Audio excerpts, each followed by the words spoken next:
à tous, merci de nous suivre sur RTI 1 ce lundi 21 novembre.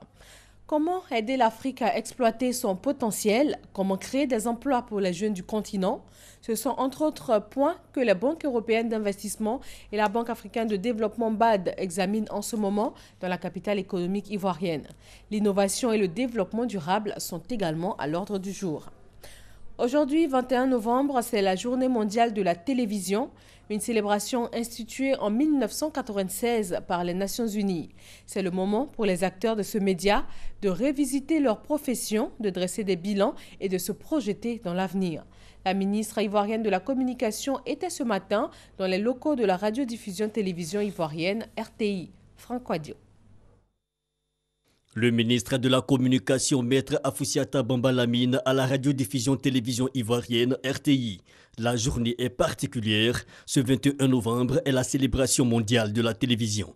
Si les Nations Unies ont décidé de la célébrer en 1996, c'est bien parce qu'il y avait un besoin réel. Et ce besoin-là, c'est celui-là, de s'arrêter à un moment donné pour voir ce qui a été le chemin parcouru et le chemin que nous voulons emprunter de nouveau et tous les défis qui nous restent et de dire qu'ensemble, nous allons les relever.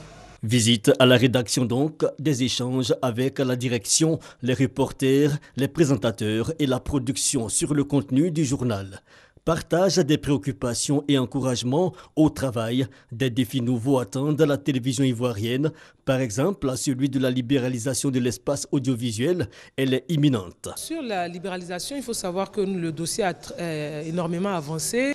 La société de diffusion va être mise en place en partenariat entre l'État et un privé.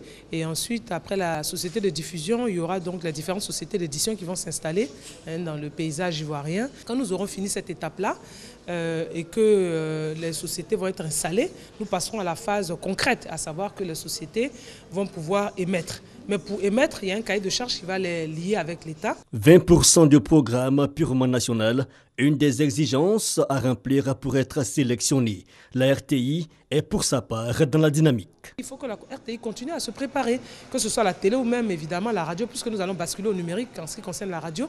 Il faut que la RTI continue ce travail-là pour avoir toujours des émissions de qualité, des émissions qui rencontrent l'adhésion du public. Une idée partagée par les responsables de la RTI et le message est distillé sur le plateau de l'émission des divertissements ce midi où l'hôte du jour a partagé un moment de bonne humeur avec les spectateurs. Direction Madagascar pour l'ouverture des travaux de l'Union de la presse francophone UPF. Ces assises, les 45e de l'UPF, regroupent plus de 300 journalistes de l'espace francophone de la planète autour de l'économie des médias dans les pays en développement. Au Mali, les élections municipales se sont déroulées ce dimanche 20 novembre et c'est sur fond de tensions et d'absence de vote dans certaines localités que les premières tendances se dessinent. 5 militaires et 1 civil ont été tués par des hommes armés non identifiés alors qu'ils participaient à une opération de sécurisation des bureaux de vote. Ces violences ont lieu alors que les électeurs étaient appelés aux urnes pour la première fois depuis la présidentielle de 2013. Élection primaire en France, la campagne du second tour est déjà lancée. François Fillon, l'ex-premier ministre, a créé la surprise en dominant largement le scrutin. Il a remporté 44,1% des voix devant Alain Juppé, 28,6% et Nicolas Sarkozy, éliminé avec seulement 20,6%.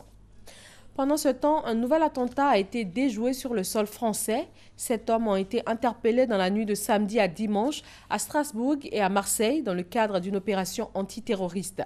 Les individus interpellés avaient entre 29 et 37 ans, de nationalité française, marocaine et afghane, selon le ministère de l'Intérieur.